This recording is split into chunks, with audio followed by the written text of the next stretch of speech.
ఒకసారి లూకా సువార్త 2వ అధ్యాయం 41 నుంచి 44 వరకు ఉన్న వచనాలను చూద్దాం. దయచేసి అందరూ మీ బైబిల్ కలిగిన వారు ప్రతి ఒక్కరు లూకా సువార్త 2వ అధ్యాయం 41 నుంచి 44 వరకు ఉన్న వచనాలు నేను చదువుతున్నాను.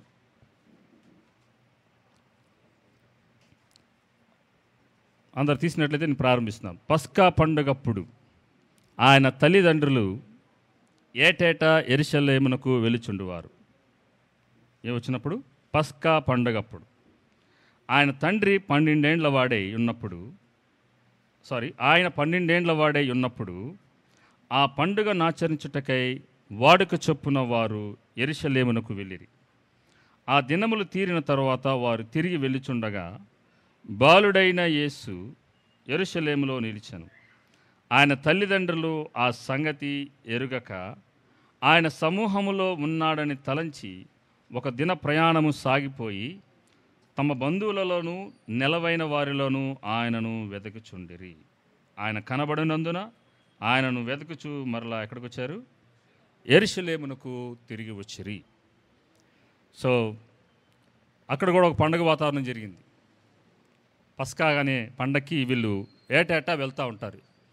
యూదులైన వారు ఖచ్చితంగా వాళ్ళు ఏం చేస్తారంటే ప్రతి ఏటా వాళ్ళు యెరూషలేములో జరిగే పస్కా పండుగకి వెళ్ళి అక్కడ పండగను ఆచరించడం వాళ్ళకి వంతు అనమాట. సో అలాగే యేసోపు మరియలు కూడా ఏం చేశారంటే బాలుడైన యేసుప్రభుని, బాలుడు అంటే ఆయనకు ఎంత వయసు అంటే 12 సంవత్సరాల వయసు ఉన్నప్పుడు వీళ్ళు ఏం చేశారంటే అక్కడ ఆరాధన చేయడానికి వెళ్ళారు, పండగను ఆచరించడానికి వెళ్ళారు. ఆ పండగలో ఏమైపోయాడంటే యేసుప్రభు వారిని వీళ్ళు వదిలేసేసి 3 దినాల ప్రయాణం చేసేసిన తర్వాత వీళ్ళు గుర్తుకొచ్చింది యేసు ప్రభు వారిని, అరే మర్చిపోయామే ఎక్కడున్నాడని. సో మనం కూడా చాలా పండగ వాతావరణంలో నుంచి బయటకు వచ్చాం. చాలా సందడి జరిగింది గడిచిన దినం వరకు. ఈ పండగ వాతావరణంలో చాలామంది ఎలా అయిపోయారంటే యేసు ప్రభు వారిని వదిలేసేసి వచ్చేసారు. ఎక్కడో వదిలేసి ఆయన్ని మాతో ఉన్నాడు యేసు ప్రభు అనుకొని వాళ్ళు ఏం చేశారంటే ప్రయాణం చేస్తూ వాళ్ళు వస్తూ ఉన్నారు. ఈ ఉదయకాలం ముందు క్రిస్మస్ జరుపుకోవటం మంచిదే, చెయ్యాలి, లోకానికి తెలియపరచాలి. కానీ ఆయన లేకుండా జరిగే పండగ అది పండగ కాదది. సో స్వతహాగా వాళ్ళ సొంత తల్లిదండ్రులే, శారీరకమైన తల్లిదండ్రులుగా ఉన్నవారు యేసు ప్రభు వారు మాతో కూడా ఉన్నారని వారు తలంచి ఏమైపోయారంట 3 దినాలు ప్రయాణం చేసేశారు. 3 దినాల తర్వాత వారు తేరుకొని యేసు ప్రభు వారు మన బిడ్డ లేడని చెప్పి వాళ్ళు ఎతుకుతున్నారంట. మరలా తిరిగి ఎక్కడికి వచ్చారు? యెరూషలేమునకు వచ్చారు. సో అటువంటి ప్రమాదపు అంచున ఉన్న క్రైస్తవులు ఎవరైనా ఉన్నట్లయితే ఉదయకాలం మందు దయచేసి ఒకసారి మనం జ్ఞాపకం చేసుకుందాం. యేసుని కలిగి లేకుండా, మన జీవితంలో దేవుణ్ణి కలిగి లేకుండా ఏదైనా పండగలు ఆచరించినట్లయితే మనము శారీరకమైన విషయాల్లో మనము అధికంగా ఆలోచన చేయొచ్చేమో కానీ ఆత్మ సంబంధమైన విషయాల మీద మనము అధిక మనసుంచాలంటే దేవుడు నాతో ఉన్నాడో లేదో అనేది మనము ఖచ్చితంగా పరిశీలన చేసుకోవాలి.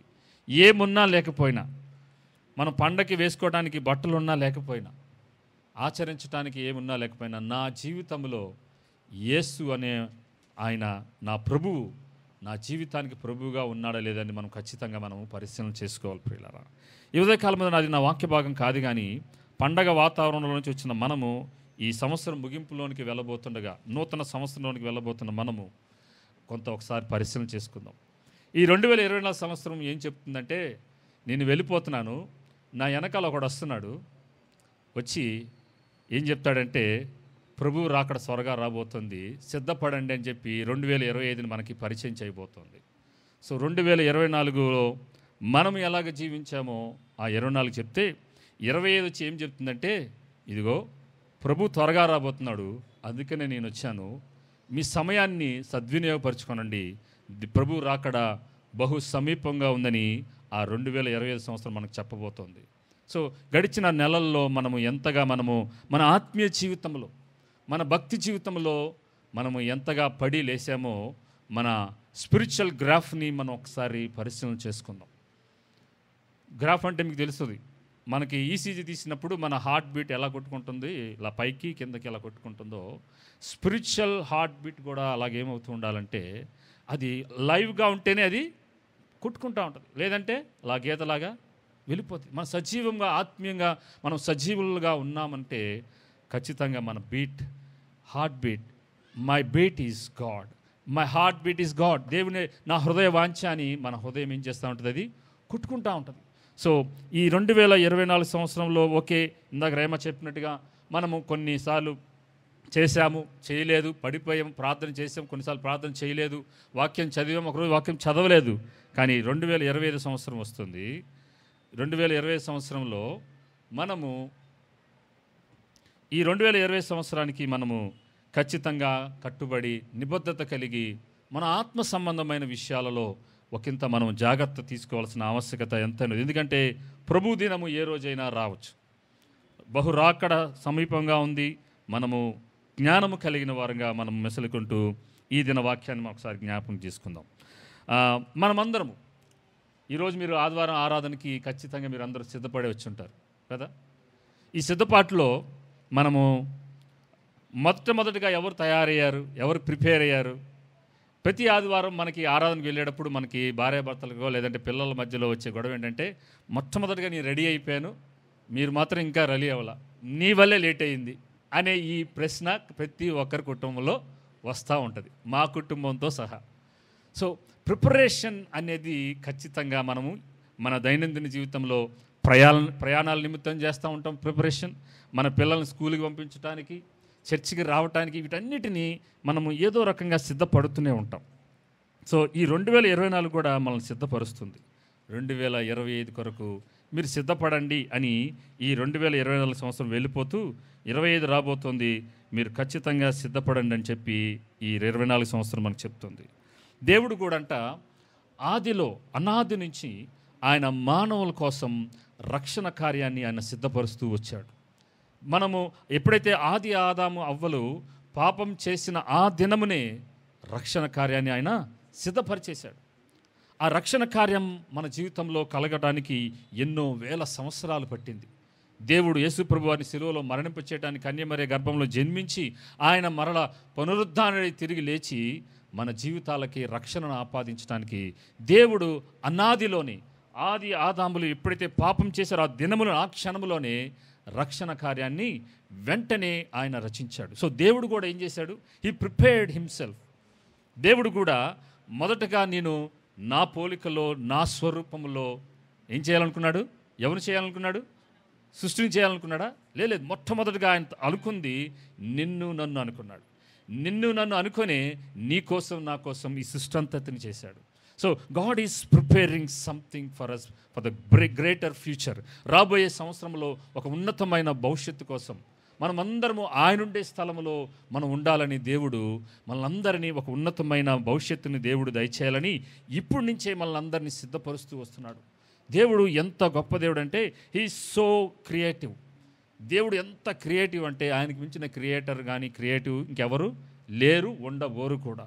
ఆయనను మనం అనుకరిస్తున్నాం తప్పితే మనము ఆయన కన్నా సృష్టికర్తలంగా క్రియేటివ్గా మనం ఏదీ చేయలేం. ఆయన ఇచ్చిన జ్ఞానాన్ని బట్టి, ఆయన ఇచ్చిన తలాంతుని బట్టి, ఆ క్రియేటివ్నెస్ని బట్టి మనం ఏం చేస్తున్నామంటే మన దైనందిన జీవితంలో, మన ఉద్యోగాల్లో, మన చేతి పనుల్లో, మనం చేసే డిజైనింగ్లో మనం ఏం చేస్తున్నామంటే దేవుని యొక్క పోలికను మనము ప్రతిబింబిస్తూ ఉన్నాం. సో దేవుడు కూడా ఆది నుంచి మనల్ని తయారు చేయాలనే ఉద్దేశంతోనే హీస్ ప్రిపేరింగ్. సో ఉదయకాలం ముందు యేసు ప్రభు వారు కూడా మనందరి నిమిత్తం ఆయన శిలువలో మరణించడానికి he prepared himself to come down to the earth. ఆయన కూడా తను తాను తగ్గించుకొని ఈ లోకములో ఒక కన్యమరియా గర్భాన జన్మించడానికి ఆయన తన్ను తాను సిద్ధపరుచుకొని ఈ లోకంలో జన్మించి మనందరి పాపం నిమిత్తం ఆయన శిలువలో వేలాడడానికి, రక్తాన్ని చిందించడానికి, సమాధి చేయబడి తిరిగి పునరుద్ధానుడవటానికి ఆయన ఈ లోకానికి వచ్చాడు ప్రియులారా. So preparation is the art of the church. So the prepared braid of Christ. ఈ ఉదయకాలం మనము సిద్ధపడిన సంఘము అనే ఆ సంఘానికి ఉండవలసిన గుణ లక్షణాలు ఎలా ఉంటాయనేది ఒకంత మనం చూసుకుందాం ఈ ఉదయకాలం ముందు. చాలామంది క్రైస్తవులంట ఈ దినాల్లో ఎలా ఉన్నారంటే, many believers have a such a comfortable and convenient situation. ఎలా ఉన్నారంటే వాళ్ళు చాలా సౌకర్యవంతమైన, చాలా వాళ్ళకి ఎటువంటి ఇబ్బంది లేని క్రైస్తవ భక్తిని చేస్తున్నారు. వాళ్ళకి అనుకూలంగా ఉన్నప్పుడు రావటం, అనుకూలంగా లేనప్పుడు ఆగిపోవటం. This is not at all bearable. ఇది దేవుడు దీన్ని సహించలేడు. ఆయన కూడా అనుకుని ఉంటే, యేసుప్రభు వారు కూడా ఓకే, నాకు అనుకూలంగా ఉన్నప్పుడే నేను వెళ్ళి పడతాను, సిలువలో చనిపోతాను అని ఆయన అనుకున్నట్లయితే మనం ఎక్కడుండేవాళ్ళం ప్రియులారా. సో ఒక దైవజనుడు ఏమన్నాడంటే, ఒక స్టేట్మెంట్ చెప్పిన తర్వాత దీన్ని తెలుగులో చెప్తాను. Many believers have a such a comfortable and convenient situation here on the earth that they rarely think about going to heaven and meeting the lord. చాలామంది క్రైస్తవులంట వాళ్ళు చాలా అరుదుగా దేని గురించి ఆలోచిస్తున్నారంటే, నేను పరలోకానికి వెళ్తాను, నేను నా ప్రభువును కలుసుకుంటానని ఎప్పుడు అనుకుంటున్నారంటే, వాళ్ళకి కొంచెం సౌకర్యంగా ఉన్నప్పుడు, వాళ్ళకి కొంచెం అనుకూలంగా ఉన్నప్పుడు ఏమనుకుంటున్నారంటే అప్పుడు ప్రభువుని జ్ఞాపకం చేసుకుంటున్నారు.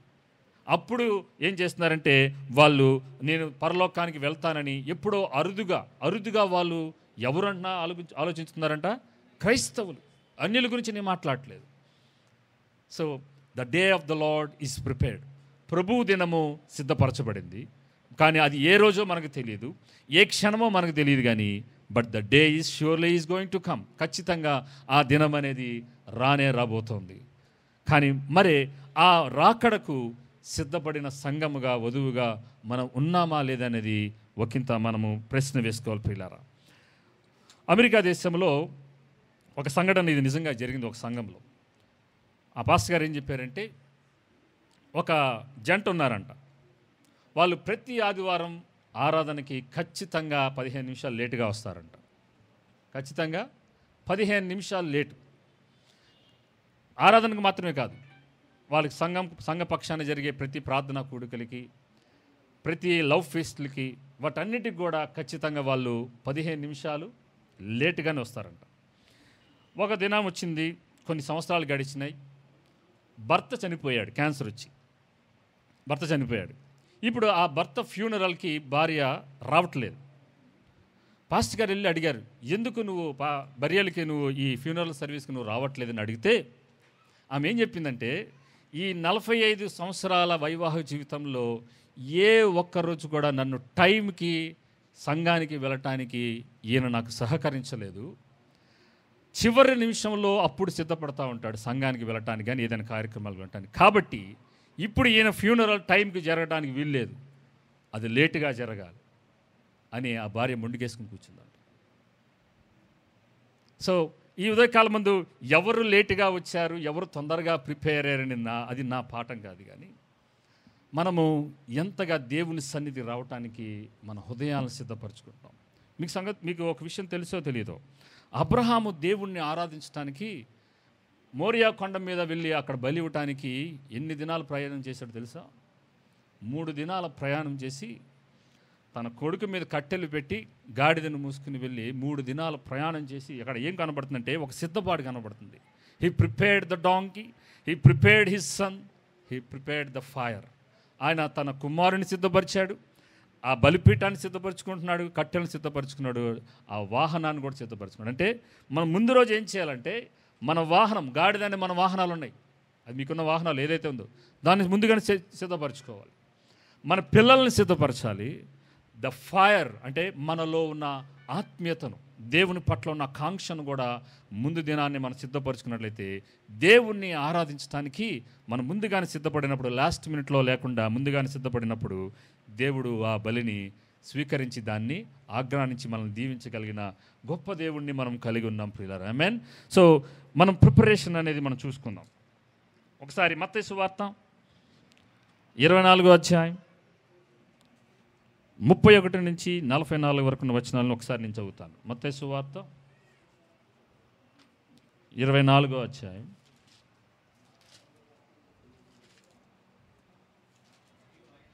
'మరియు ఆయన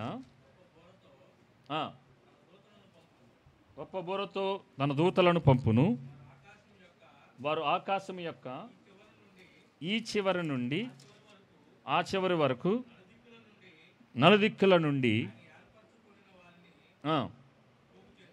ఆయన ఏర్పరచుకున్న వారిని పోగు చేతురు. అంజూర చెట్టును చూచి ఒక ఉపమానము నేర్చుకొనడి. అంజూరపు కొమ్మ లేతదై చిగురించినప్పుడు వసంతకాలము ఇంకా సమీపముగా ఉన్నదని మీకు తెలియను. ఆ ప్రకారమే మీరు ఈ సంగతులన్నీ జరుగుట చూచినప్పుడు ఆయన సమీపమునే ద్వారము దగ్గరనే ఉన్నాడని తెలుసుకొనడి. ఇవన్నీ జరుగు వరకు ఈ తరము గతింపదని మీతో నిశ్చయంగా చెప్పుచున్నాను. ఆకాశమును భూమియు గతించును గాని నా మాటలు ఏమాత్రమును గతించవు. అయితే ఆ దినమును గూర్చియు ఆ గడియను గూర్చియు తండ్రి మాత్రమే ఎరుగును గాని ఏ మనుష్యుడైనను పరలోకమందలి దూతలైనను కుమారుడైనను ఎరుగరు. నోవహు దినములు ఎలాగుండెను మనుష్య కుమారుని రాకడయు అలాగే ఉండును. జలప్రళయమునకు ముందటి దినములలో నోవహు ఓడలోకి వెళ్ళిన దినము వరకు వారు తినుచు త్రాగుచు పెండ్లి చేసుకొనుచు పెండ్లికిచ్చుచు నుండి జలప్రళయము వచ్చి అందరినీ కొట్టుకొని పోవు వరకు ఎరుగకపోయిరి. అలాగుననే మనిషి కుమారుని రాకడ ఉండును. ఆ కాలమున ఇద్దరు పొలములో ఉందురు, ఒకడు తీసుకొని పోబడును, ఒకడు విడిచిపెట్టబడును. ఇద్దరు స్త్రీలు తిరగలి విసురుచుందురు, ఒకటి తీసుకొని పోబడును, ఒకతే విడిచిపెట్టబడును. కావున ఏ దినమున మీ ప్రభువు వచ్చినో మీకు తెలియదు గనుక మెలకువగా ఉండుడి. ఏ జామును దొంగ వచ్చినో ఇంటి యజమానునికి తెలిసి ఉండిన యెడల అతడు మెలకువగా ఉండి తన ఇంటికి కన్నము వేయనీయడని మీరు ఎరుగుదురు. మీరు అనుకొనని గడియలో మీ మనుష్య కుమారుడు వచ్చును గనుకనే మీరును ఉండండి. ఇక్కడ ఒక సూచనలు చెప్తున్నాడు యేసు ప్రభువారు. నేను ఎప్పుడు రాబోతున్నాను అనే దానికి ఈయన సూచనలు చెప్తూ సూచక్రియలని చెప్తూ ఏమంటున్నాడంటే శ్రమల దినం అనేవి ఎలా వస్తాయని చెప్తున్నాడు. లేదంటే ఆయన రాకడలో వచ్చినప్పుడు జరిగే సంఘటనలు చెప్తూ ఒక మాట ఏమంటున్నాడంటే ఆయన దొంగ వలె వస్తానంటున్నాడు. కొన్ని సంగతులు జరగబోతున్నాయి. అంజూరపు చెట్టు ఉపమానాన్ని చూసి మీరు నేర్చుకోనండి, ఇజ్రాయేల్ జనాంగాన్ని చూసి మీరు నేర్చుకోండి అని చెప్తూ ఆయన రాకడ బహు సమీపంగా ఉంది. పిల్లారా, మీరు న్యూస్ పేపర్ మీరు చూసినట్లయితే ఆఫ్ఘనిస్తాన్లో ఎడారి ప్రాంతంలో మంచు కురుస్తుంది, తెలుసా మీకు? అలాగే మీరు దుబాయ్లో మీరు చూసినట్లయితే ఇంతకుముందు కూడా వర్షాలు వచ్చినాయి బాగా, ఎయిర్పోర్ట్లు కానీ మొత్తం వచ్చి వరదలతో కొట్టుకుపోయింది. ఏంటి? ఎడారి ప్రాంతంలో. అలాగే నార్త్ పోల్ అటు సైడ్ మంచు కురిసే ప్రాంతాల్లో మంచు మొత్తం కరిగిపోయి అక్కడ గడ్డి మొలుస్తుందట.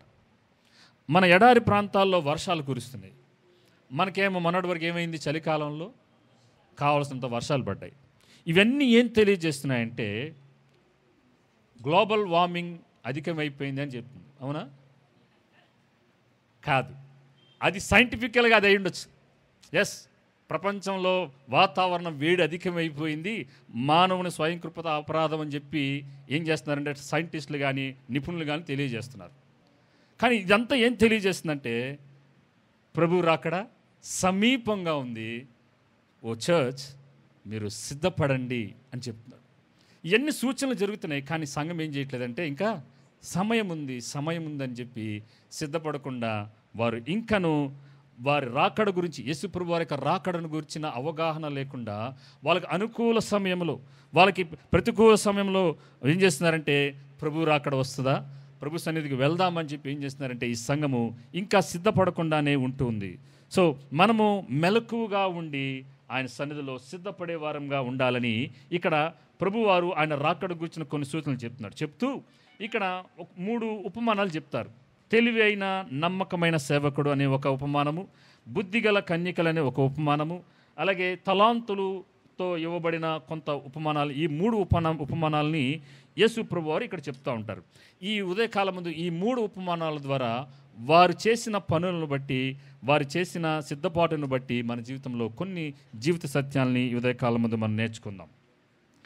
45వ వచనం నుంచి నేను చదువుతున్నాను. అదే అధ్యాయం, మత్తయి సువార్త 24వ అధ్యాయం 45వ వచనం నుంచి. యజమానుడు తన ఇంటి వారికి తగిన వేళ అన్నం పెట్టుటకు వారి పైన ఉంచిన నమ్మకమైన వాడును బుద్ధిమంతుడైన దాసుడెవడు? యజమానుడు వచ్చినప్పుడు ఏ దాసుడు ఈలాగు చేయుచుండుట అతడు కనుగొనునో ఆ దాసుడు ధన్యుడు. అతడు తన యావదాస్తి మీద వాని నుంచునని మీతో నిశ్చయంగా చెప్పుచున్నాను. అయితే దుష్టుడైన ఒక దాసుడు నా యజమానుడు ఆలస్యం చేయుచున్నాడని తన మనసులో అనుకొని తన తోడి దాసులను కొట్ట మొదలుపెట్టి త్రాగుబోతులతో త్రాగుచూనుంటే ఆ దాసుడు కనిపెట్టని దినములోను వాడు అనుకొనని గడియలోను వాని యజమానుడు వచ్చి వానిని నరికించి వేషధారులతో కూడా వారికి పాలు నియమించును. అక్కడ ఏడ్పును పండ్లు కొరికెట్టును ఉండును. ఇది మొదటి ఉపమానం. ఇక్కడ చూడండి, మనకు ఒక యజమానుడు కనబడుతున్నాడు, తర్వాత ఎవరు కనబడుతున్నారు? దాసులు కనబడుతున్నారు. సో ఈ యజమానుడు ఏం చేశాడంటే ఒక పనిని అప్పచెప్పాడు వీళ్ళకి. ఏంటంట? నమ్మకమైన వారిగా వీళ్ళకి గృహ నిర్వాహకత్వం చేయడానికి, వారి ఇంటి వారికి ఏం పెట్టడానికంట? అక్కడ చూడండి, తగిన వేళ, ఇంటి వారికి తగిన వేళ అన్నం పెట్టడానికి పెట్టుకున్నాడు. టైంకి ఏం చేయాలి? వీళ్ళ పని ఏంటి? వండి వీళ్ళకి morning breakfast, afternoon lunch, night dinner, evening కావాలంటే స్నాక్స్ చేసి వండి పెట్టడం వీళ్ళ పని. కానీ ఎవరైతే ఈ నమ్మకమైన దాసులు ఏం చేస్తారంటే, బుద్ధిమంతుడైన దాసుడు ఇక్కడ చూడండి, 2 క్వాలిటీస్ చెప్తున్నాడు. నమ్మకమైన బుద్ధిమంతుడైన దాసుడు ఏం చేస్తాడంటే, ఆ యజమానుడు వచ్చినప్పుడు ఏ దాసుడు ఇలాగు చేయుచుండుట అతడు కనుగొనడో ఆ దాసుడు ధన్యుడు. సో రెండో ఉపమానంలోకి మనం వెళ్తున్నాం. చూడండి, 10 మంది కన్యకల ఉపమానం 25వ అధ్యాయంలో. పరలోక రాజ్యము తమ దివిటీలు పట్టుకొని పెండ్లి కుమారుని ఎదుర్కొనుటకు బయలుదేరిన 10 మంది కన్యకలను పోలి ఉన్నది. వీరిలో 6 బుద్ధి లేని వారు, 5 అంటే నేను 6 ఎందుకన్నానంటే మీరు అలర్ట్గా ఉన్నారో లేదని చెప్పి నేను 6 అన్నారు. సో మీరు అలర్ట్గానే ఉన్నారు. సో 5 బుద్ధి లేని వారు, 5 బుద్ధి గలవారు. బుద్ధి లేని వారు తమ దివిటీలు పట్టుకొని తమతో కూడా నూనె తీసుకొని పోలేదు. బుద్ధి గలవారు తమ దివిటీలతో కూడా సిద్ధలలో నూనె తీసుకొని పోయిరి. పెండ్లి కుమారుడు ఆలస్యము చేయగా వారందరూ కునికి నిద్రించుచుండిరి. అర్ధరాత్రి వేళ ఇదిగో పెండ్లి కుమారుడు అతన్ని ఎదుర్కొన రండి అని కేక వినబడెను. అప్పుడు ఆ కన్యకలందరూ లేచి తమ దివిటీలను చక్కపరచరి గాని బుద్ధి లేని ఆ కన్యకలు, మా దివిటీలు ఆరిపోవచ్చున్నవి గనుక మీ నూనెలలో కొంచెం మాకియ్యుడని బుద్ధిగలవారిని అడిగిరి. అందుకు బుద్ధిగల కన్యకలు, మాకును మీకును ఇది చాలదేమో, మీరు అమ్మువారి యొద్దకు పోయి కొనుక్కొడరని చెప్పిరి. వారు కొనుబోచుండగా పెండ్లి కుమారుడు వచ్చెను. అప్పుడు ఎవరు లేరంట? సిద్ధపడి ఉన్నవారు అతనితో కూడా పెండ్లి విందుకు పోయిరి. అంతటా తలుపు వేయబడెను. ఆ తరువాత తక్కిన కన్యకలు వచ్చి, అయ్యా అయ్యా మాకు తలుపు తీయమని అడుగగా అతడు మిమ్మల్ని ఎరుగనని మీతో నిశ్చయంగా చెప్పుచున్నాను. ఆ దినమైనను గడి అయినను మీకు తేలేదు గనుక ఏం చేయాలంట? మెలకువగా ఉండండి అని 2వ ఉపమానం చెప్తున్నాడు. 3వ ఉపమానం కూడా చదివేసిన తర్వాత నేను నా వర్తమానాన్ని కొనసాగిస్తాను. 14వ వచనం నుంచి. పరలోక రాజ్యము ఒక మనుష్యుడు దేశాంతరం ప్రయాణమై తన దాసులను పిలిచి తన ఆస్తిని వారికి అప్పగించినట్లుండును. అతడు ఒకనికి 5 తలాంతులను, మరొకనికి 2, ఒకనికి 1, ఎవని సామర్థ్యం చొప్పున వారికి వెంటనే ఇచ్చి వెంటనే దేశాంతరం పోయెను. 5 తలాంతులు తీసుకున్న వాడు వెళ్ళి వాడితో వ్యాపారం చేసి మరి 5 తలాంతులు సంపాదించను. అలాగుననే 2 తీసుకున్న వాడు మరి 2 సంపాదించను. అయితే 1 తలాంతు తీసుకున్న వాడు వెళ్ళి భూమి త్రవ్వి తన యజమానుని సొమ్ము దాచిపెట్టెను. బహుకాలమైన తర్వాత ఆ దాసుల యజమానుడు వచ్చి వారి యొద్ద లెక్క చూచుకొనెను. చాలు. ఇక్కడ ఈ 3 చదివిన ఈ 3 ఉపమానాల్లో 2 రకాల ప్రజలు మనకు కనబడుతున్నారు. ఒకళ్ళేమో నమ్మకమైన వాళ్ళు, మరొకళ్ళు అపనమ్మకస్తులు. మరొకళ్ళేమో బుద్ధిమంతులు, మరొకడు బుద్ధి లేనివారు. అలాగే మూడో ఒక జనరేషన్ ఏం చూస్తామంటే ఆశీర్వదించబడిన వారు, శపించబడిన వారు. సో ఈ 3 కేటగిరీస్లో, ఈ 2 కేటగిరీస్లో ఉన్న ఒక జనాంగమేమో నమ్మకంగా ఉన్నారు, బుద్ధిమంతులుగా ఉన్నారు. ఎవరైతే ఈ 2 నమ్మకంగా ఉండి బుద్ధిమంతులుగా ఉన్నారో దేవుడు వారు ఏమంటున్నాడు? వాళ్ళని ఆశీర్వదించబోతున్నాడు. ఎవరైతే అపనమ్మకంగా ఉండి బుద్ధిహీనంగా ఉండి వారిని ఏం చేయబోతున్నాడంటే వారు నరికించి శపించి వారిని అగ్నిగుండంలో వేయబోతున్నాడని ఈ ఉపమాన సారాంశాన్ని మీకు చెప్తున్నాను. సో ఈ ఉదయకాలం ముందు సిద్ధపడిన వారికి ఉన్న సంఘానికి, సిద్ధపడిన సంఘానికి ఉండవలసిన గుణలక్షణాలు మనం చూసినట్లయితే, ఒక సంఘం అనేది ఎల్లప్పుడూ ఎలా ఉంటుందంటే, జాన్ ద బ్యాప్టిస్ట్ వచ్చాడు. బ్యాప్టిజం ఇచ్చే యోహాను వచ్చి ఏం చెప్పాడు? ప్రభు మార్గాన్ని నేను సరళం చేయటానికి, సిద్ధపరచడానికి నేను వచ్చానని చెప్పి ఆయన చెప్పాడు. అలాగే ఇందా నేను చెప్పినట్టుగా దేవుని చేత ఏర్పరచబడిన దైవజనులు మేమేం చేస్తున్నామంటే, ప్రభు యొక్క 2వ రాకడ రాబోతోంది. మీరు సిద్ధపడండి అని చెప్పి మీకు అనేకమైన వర్తమానాలను మీకు తెలియజేస్తూ సంఘంగా ఉన్న మనం మేము ఏం చేసుకుంటామంటే సిద్ధపరచుకుంటున్నాం. సో సిద్ధపాటు అనేది ఖచ్చితంగా మన జీవితంలో ఎంతో ఆవశ్యకరమైనది. సో మనం కొన్ని చేసే పనులను బట్టి, మనం తీసుకునే నిర్ణయాలను బట్టి మన సిద్ధపాటు ఎంతగా ఉన్నదో మనకు తెలియజేస్తూ ఉంటుంది. ఇక్కడ ఈ 3 ఉపమానాల్లో మనం చూసింది ఏంటి అంటే, వాళ్ళు చేయవలసినవి చేయలేదు, అవునా, చేయాల్సినవి చేయలేదు. కాబట్టి వాళ్ళ యజమాని ద్వారా వాళ్ళు ఏం చేయబడ్డారంటే, చేసిన వారికేమో ఆశీర్వాదం వచ్చింది, చెయ్యని వారికేమో శాపం అనేది వారి జీవితంలోకి వచ్చింది. ఇక్కడ మనం చూసినట్లయితే మనము కొన్ని చేయాల్సినవి చేయనప్పుడు మనము చేయకూడనివి చేస్తూ ఉంటాం. గుర్తుపెట్టుకోండి, చేయాల్సినవి చేయనప్పుడు చేయకూడనివి చేస్తూ ఉంటాం. అలాగే ఇంతకుముందు కూడా చెప్పాను, మనం మాట్లాడాల్సిన సమయంలో మాట్లాడకుండా ఉంటే దాని అర్థం మనం వేరే ఒక సందేశాన్ని ఇస్తున్నట్లయితే. If you are silent when we have to speak, that means we are saying something when we are silent. మనం మాట్లాడాల్సిన సమయంలో మాట్లాడకుండా ఉన్నట్లయితే ఆ నిశ్శబ్దం ద్వారా కూడా మనం ఏదో ఒక సందేశాన్ని అవతల వాళ్ళకి తెలియజేస్తూ ఉంటాం. సో అందుకని కొన్నిసార్లు మన కుటుంబాల్లో ఏంటి మాట్లాడకుండా ఉంటావు, బెల్లం కొట్టిన రాయిలాగా అంటారు.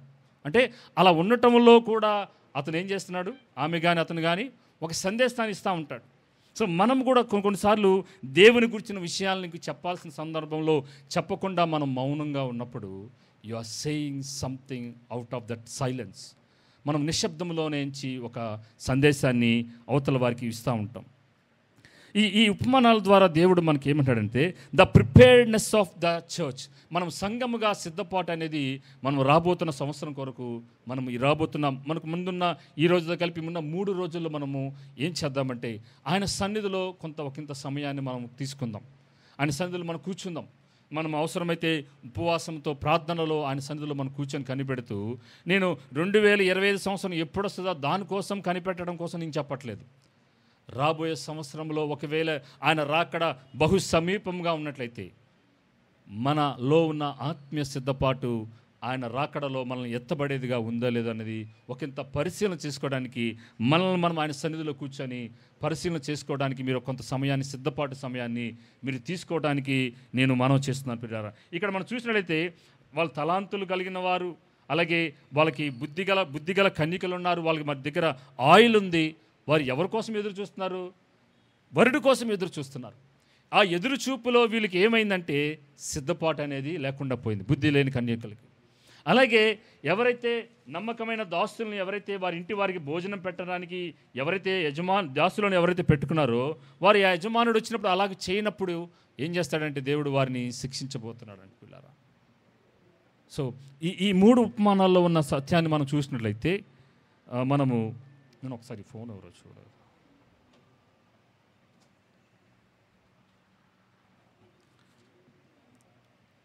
ఈ 3 ఉపమానాల్లో మనం చూసినట్లయితే మనము బుద్ధి లేని కన్యకలు, బుద్ధిగల కన్యకలు. బుద్ధిమంతుడు ఏం చేస్తాడంటే తానుగా ప్రభువు రాకడ ఎప్పుడు వస్తుందో, నా ప్రియుడు ఎప్పుడు వస్తాడని చెప్పి వాళ్ళు ఏం చేస్తారంటే ఎల్లప్పుడూ తమ సిద్ధలలో నూనె సపరేట్ ఎక్కువగా ఉంచుకుంటారు. అలాగే తమ దివిటీలు ఎప్పుడు మండేవిగా ఉండేలాగా వారు చూసుకుంటూ ఉంటారు. ఇక్కడ ఏం తెలియజేసిందంటే మనము ఆత్మీయంగా మనము ఏ స్థాయిలో ఉన్నామో మన సిద్ధపాటే మనము క్రీస్తుతో ఉండే ఆ స్థితిలోకి మనల్ని తీసుకువెళ్ళబోతుంది ప్రియులరా. చాలామంది క్రైస్తవులు ఇంకా ఈ లోకాశలలోనే, ఈ లోకరీతిగానే వారు జీవిస్తూ ప్రభు రాకడ వస్తుంది అనే ఆలోచనే లేకుండా చాలామంది క్రైస్తవులు ఇంకనూ జీవిస్తూనే ఉన్నారు పిల్లారా. మనము దేనికోసం ప్రయాసపడుతున్నామంటే గాలిని సంపాదించుకోవడానికి మనం ప్రయాసపడుతున్నాం. మనం ఉద్యోగాలు చేయకూడదంటే చేయాలి, వ్యాపారాలు చేయకూడదంటే చేయాలి, మన పిల్లలు చదవాలంటే చదవాలి, ఖచ్చితంగా చదవాలి. వీటన్నిటినీ చేస్తూ కూడా మనము ఉన్నతమైన వాటి మీద, పరసంబంధమైన వాటి మీద మన మనసును అధికంగా ఉంచేవారిగా, మనము క్రీస్తు నామములో రక్షణ పొంది మారు మనసు పొంది క్రీస్తు బిడ్డలమని చెప్పుకుంటున్న మనము ఖచ్చితంగా ఆ రక్షణకు తగిన క్రియలు చేసేవారుగా ఉండాలని ప్రభువు మనల్ని హెచ్చరిస్తున్నారు ప్రియులారా. ప్రిపేర్డ్ బైడ్ ఎలా ఉంటుందంటే 2 కొరింథీయులకు రాసిన పత్రిక 5వ అధ్యాయం 9వ వచనం చూడండి. సిద్ధపడిన సంఘము ఉండే గుణలక్షణం మొట్టమొదటిది 2 కొరింథీ 5:9. 2 కొరింథీ 5:9. కావున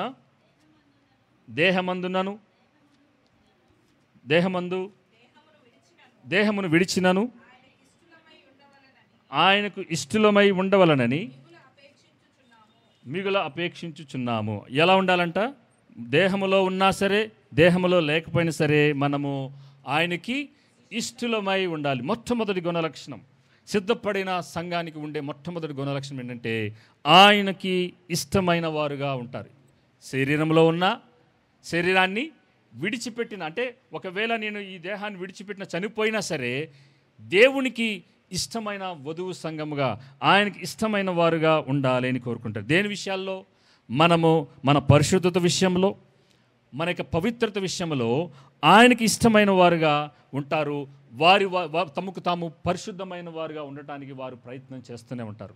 ఈ లోక మాలిన్యం తమకు తాము అంటుకోనివ్వకుండా, ఈ లోక పాపము కానీ అపవిత్రత కానీ తమ జీవితాలకి, తమ మనసుల్లో, తమ క్రియలలో ఎక్కడ అంటుకోకుండా ఆయనకి ఇష్టమైన వారుగా వీళ్ళు ఏం చేస్తారంటే, ఆయనకి ఇష్టమైన వారుగా జీవించే ఈ సంఘం ఏం చేస్తుందంటే ఆయనకి ఏది అయిష్టమో వీరు కూడా దాన్ని అయిష్టపడుతూ ఉంటారు. ఆయనకి ఏది ఇష్టమో దానిని ఇష్టపడుతూ ఉంటారు. సో ఇటువంటి సంఘం ఏం చేస్తుందంటే, ఈ సంఘము వారు తమ క్రియలలో, తమ మాటలలో, తమ మనసులో, తమ తలంపులలో దేవునిని కలగటానికి, పరిశుద్ధమైన జీవితం కలిగి జీవించడానికి ప్రయత్నం చేస్తారు. ఆయన వాక్యానికి విధేయత చూపించి ఆ వాక్యానుసారంగా జీవించడానికే తమ నిర్ణయాలని తీసుకుంటూ ఉంటారు పిల్లరా. అలాగే వారు చేసే ప్రతి నిర్ణయాలలో, వారు చేసుకునే ప్రతి ఆలోచనలో, తాము తీసుకునే ప్రతి సిద్ధపాటులో దేవునితో నా జీవితం ఎలా ఉంది అని సరిచూసుకునే వారుగా ఈ సిద్ధపడిన సంఘానికి ఉండే మొట్టమొదటి గుణలక్షణం ఈ ఆయనను సంతోషపరిచే క్రియలు కలిగిన వారిగా ఉండటానికి సిద్ధపడుతూ ఉంటుంది. రెండోది, 1 కొరింథీయులకు రాసిన పత్రిక 9వ అధ్యాయం 24 నుంచి 27 వరకున్న వచనాలు.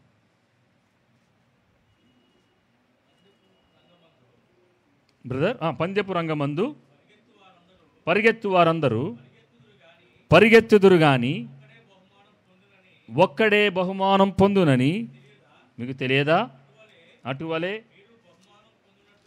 అటువలే మీరును బహుమానం పొందునట్లుగా పరిగెత్తుడి. మరియు పందెమందు పోరాడు ప్రతివాడు అన్ని విషయములందు మితముగా ఉండును. వారు క్షయమగు కిరీటమును పొందుటకును, మనమైతే అక్షయమగు కిరీటము పొందుటకును మితముగా ఉన్నాము. సో రెండో గుణలక్షణం, యేసు ప్రభు వారి యొక్క సంఘముగా సిద్ధపడుతూ ఉన్న సంఘానికి ఉండవలసిన రెండో గుణలక్షణం ఏంటంటే మితముగా ఉండటం. అంటే తెలుగులో మితమని రాశారు కానీ having a self control life, అంటే ఒక స్వీయ నియంత్రణ కలిగిన సంఘముగా ఉంటుంది. ఏ విషయాల్లో? తిండి విషయంలో, సోషల్ మీడియా విషయంలో. ఈ దినాలు ఎలా అయిపోయిందంటే తల్లిదండ్రులు పిల్లల నియంత్రణలోకి వెళ్ళిపోయారు. పిల్లల నియంత్రణలో తల్లిదండ్రులు ఉంటున్నారు. కానీ ఇక్కడ మనము స్వీయ నియంత్రణ చేసుకోవాలి. మన పిల్లలను దేవుని మార్గంలో పెంచే వారిగా మనము వారిని అటు మార్గంలో పెంచడానికైనా విధమైన జాగ్రత్త తీసుకుంటూ అట్టి రీతైన ఆలోచన విధానాన్ని కలిగే ఒక సంఘముగా మనం ఉండాలి. రెండోది, we will have a self controlled life, self controlled church. ఆయన రాకడ కొరకు సిద్ధపడే సంఘముగా ఉండే సంఘానికి ఉండవలసిన మొట్టమొదటి గుణలక్షణం ఆయన సంతోషపరిచేదిగా ఉంటే, రెండోది it will have a self controlled life, మితముగా ఉండుటకు ఉన్నాము. అంటే దేనికోసం మనం మితంగా ఉంటున్నాం? Self control life. దేనికి? ఆయన అక్షయమైన కిరీటాన్ని పొందుకోవటానికి మనమందరము అన్ని విషయాలలో అన్నాడా? దేని విషయంలో అన్నాడు? అన్ని విషయములందు మితముగా ఉండాలి ప్రతివాడు. సో మనము ప్రతి విషయంలో మనము చాలామంది, నాతో సహా నేను చెప్తున్నాను, క్రైస్తవులుగా మనము కొన్ని విషయాల్లో మనము కొన్నిటిని కంట్రోల్ చేసుకోవాల్సిన విషయాలు చాలా ఉన్నాయి. క్రైస్తవులకి చాలా విందులు ఎక్కువగా ఉంటాయి, విందులు ఎక్కువ జరుగుతూ ఉంటాయి. ఆ విందుల్లో ఎన్వి లేకపోతే మనకి చాలా ప్రమాదకరం. దేనికి? మన శరీరానికి అని అనుకుంటే ఎక్కువ మనం తినేస్తూ ఉంటాం. కానీ ఆ ఎన్వి ఎక్కువ తినటం వల్ల ఏమవుతుందంటే మన శరీరానికి ఎక్కలేనంత ప్రమాదాన్ని మనం కోరి తెచ్చుకుంటాం ప్రియులారా. సో మితముగా అంటే కేవలం ఆత్మ సంబంధమైనది కాదు. ఈ శరీరం ఆరోగ్యంగా ఉంటేనే కదా మనము మానసికంగానైనాను ఆత్మీయంగాను దేవుని సన్నిధికి వచ్చి ఆరాధించగలిగింది. సో మనము ఒక మితముగా మనం తినాలి. మితంగా సోషల్ మీడియాని మనం కంట్రోల్లో పెట్టుకొని దాన్ని నియంత్రించుకుంటూ కొంత సమయాన్ని మేరకు కేటాయించుకొని దాన్ని చూస్తుండాలి. అలాగే మన పిల్లలను కూడా వారిని దేవుని మార్గంలో పెంచడానికి దైవ సంబంధమైన విషయాలు వాళ్ళకి నేర్పించేదిగా ఉండాలి. ఎందుకంటే మనము గనక దేవుని సంబంధమైన విషయాలు నేర్పించకపోతే ఈ లోకము తన విషయాలను నేర్పించి దేవునికి దూరంగా చేస్తూ ఉంటుంది. సో రెండవది, మనము సిద్ధపడిన సంఘంగా ఉండవలసిన గుణలక్షణం ఏంటంటే స్వీయ నియంత్రణ, సెల్ఫ్ కంట్రోల్డ్ లైఫ్. మూడోది చూద్దాం. హెబ్రీయులకు రాసిన పత్రిక 12వ అధ్యాయం 1-2 వచనాలు.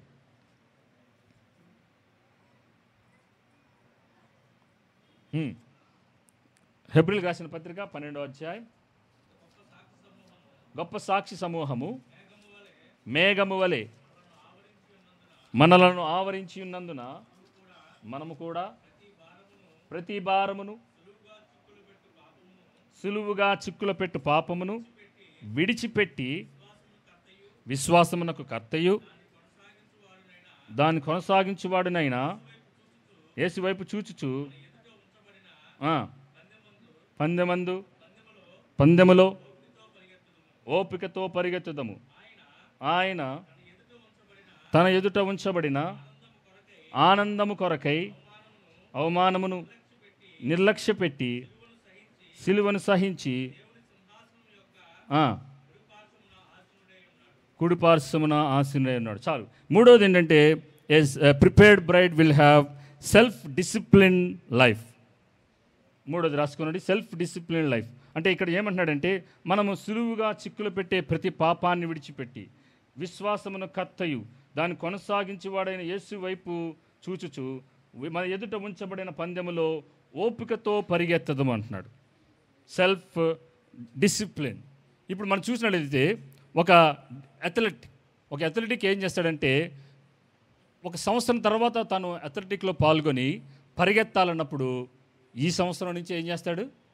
ఖచ్చితంగా ప్రతిరోజు ఉదయాన్నే 5 గంటలకు లేచి ప్రతిరోజు అది ఎన్ని కిలోమీటర్లు అతను ఎన్ని మీటర్ల పరుగులు పాల్గొస్తులు అవుతున్నాడో దానిలో అంతకన్నా ఎక్కువగానే అతను పరిగెత్తడానికి ప్రయత్నం ప్రతిరోజు చేస్తూ ఉంటాడు.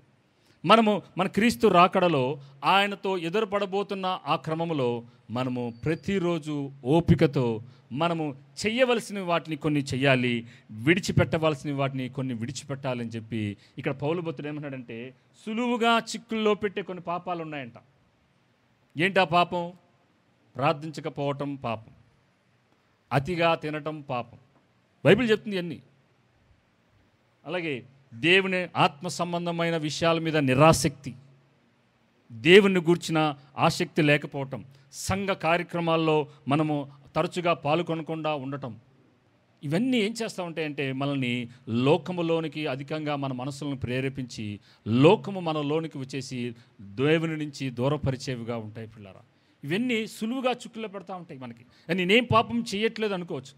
పాపరహితమే పాపం, ప్రార్థన రహితమే పాపం.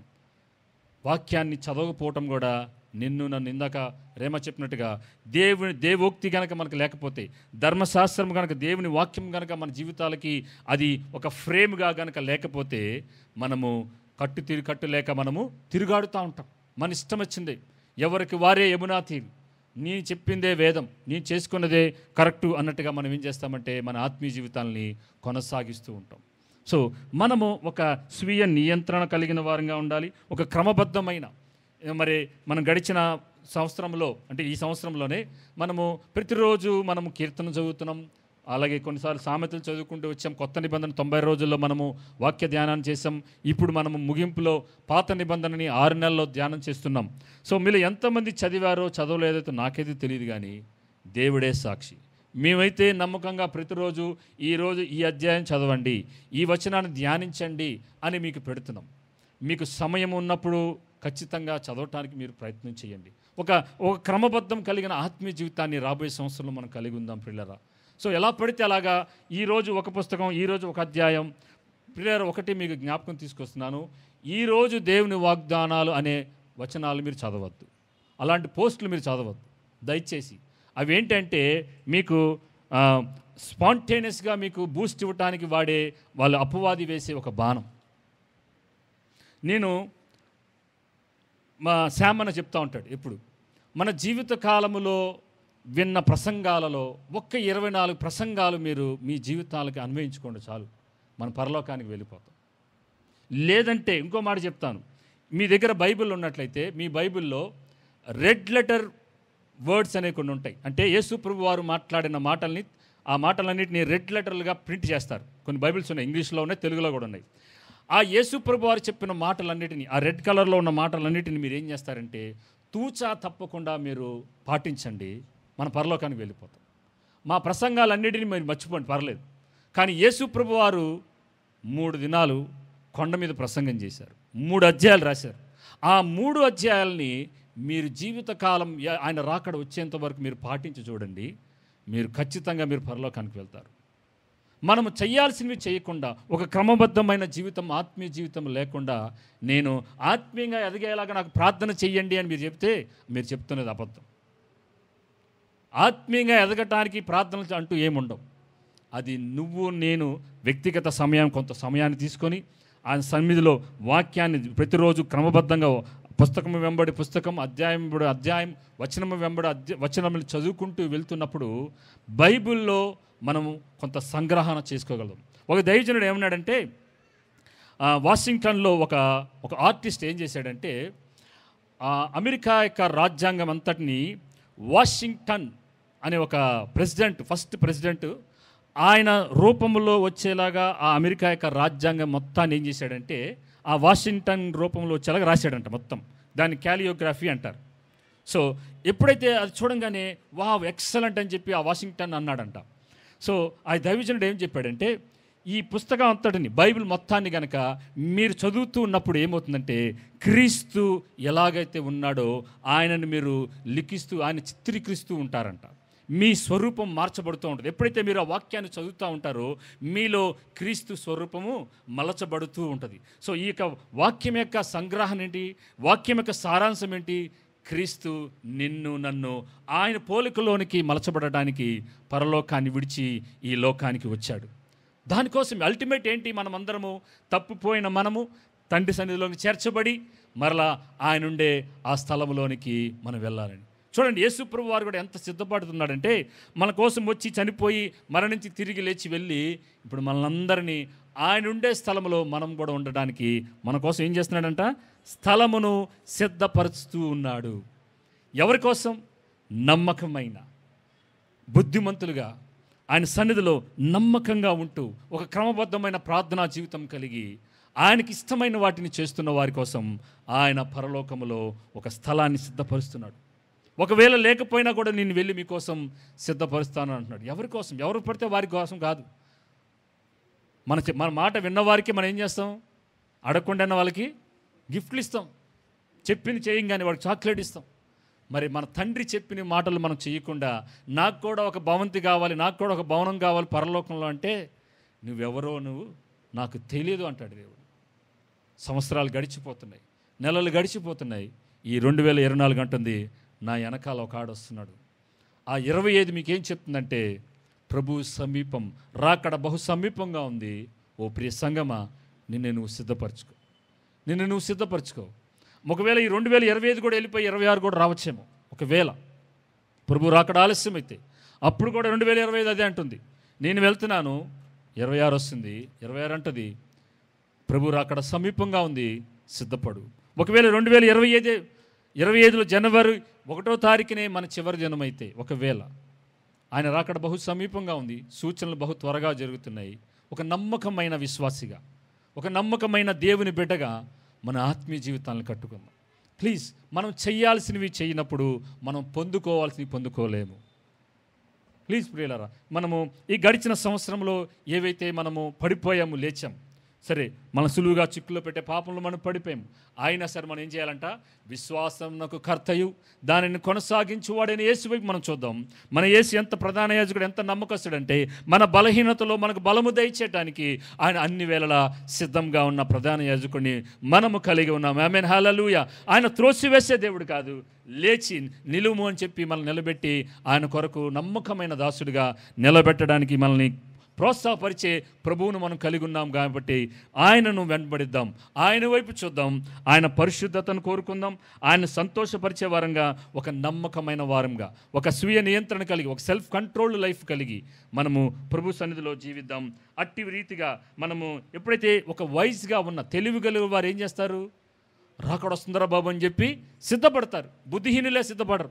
సో నేను అంటాను, ఈ ఉదయకాలం ముందు ఇక్కడ అందరూ బుద్ధిమంతులే ఉన్నారని నేను అంటాను. ఇక్కడ అందరూ నమ్మకమైన వారే ఉన్నారని నేను అంటారు. మీరందరూ ఆశీర్వదించబడిన వారుగా ఉండాలని నేను కోరుకుంటున్నాను ప్రియులారా. ఆమేన్. దేవుడు ఈ కొద్ది మాటలు దీవించునుగాక. మనం అందరం తలలు ఉంచుకుందాం. కొద్ది సమయం మనము సిద్ధపడదాం. ప్రభు రాకడ సిద్ధంగా ఉంది. ప్రభు రాకడ బహు త్వరగా జరగబోతోంది ప్రియులారా. ఓ సంగమా సిద్ధపడము. ఓ సంగమా మీరు సిద్ధపడండి. దయచేసి ఏ ఒక్కరు మనం అనాలోచితంగా కానీ, మనం ఏ ఒక్కరమును నిర్లక్ష్యంగా కానీ, మనం ఏ ఒక్కరము బుద్ధి లేని కన్నికల వలగా కానీ, లేదంటే అపనమ్మకస్తులుగా కానీ ఎవరము ఉండొద్దు ప్రియులారా. రాకడ బహు సమీపంగా జరగబోతోంది ప్రియులారా. ఓ ఈ సంవత్సరాలు మనకు తెలియజేస్తున్నాయి. నేను పరిగెడుతున్నాను, ఇదిగో నా ప్రభు రాబోతున్నాడు. ఆయనకు ముందుగా నేను పరిగెడుతున్నాను. ప్రభు మార్గములను సరళం చేయడానికి బాప్తిజం ఇచ్చే యోహాను ఆయన మొదటి రాకడ కోసం వస్తే, దేవుని రాకడ కొరకు ఈ సంవత్సరాలు పరిగెడుతున్నాయి. ప్రభు రెండో రాకడ కొరకు ఇగో మేము పరిగెడుతున్నాం. మీ దాసులంగా మిమ్మల్ని సిద్ధపరుస్తుండగా మీరు సిద్ధపడండి ఓ సంగమా. ఓ హల్లెలూయా. ఒకంత సమయాన్ని మీకు అనుగ్రహిస్తున్నాను. ప్రభు కొరకు మీ మనసులను, మీ హృదయాలను, మీ జీవితాన్ని సిద్ధపరచుకోనండి. మరి మన ముందున్న 3 దినాలు ఈ రోజుతో కలిపి మనమందరము మన గృహాల్లో ఒంటరిగా ఆ కొంత సమయాన్ని, సిద్ధపాటు సమయాన్ని కలిగి ఉందాం ప్రియులారా. ఒక పూట అవసరమైతే భోజనాన్ని మానుకొని ఆయన సన్నిధిలో మనం సిద్ధపడదాం ప్రియులారా. Thank you Jesus, thank you Jesus. మనలో ఏ ఒక్కరిలో ఎట్టి రీతిగా అయినా సరే మనలో చురుకుతనం లేనితనం కానీ, లేదంటే సిద్ధపాటు లేనితనం కానీ మనలో ఉండనివద్దు ప్రియులారా.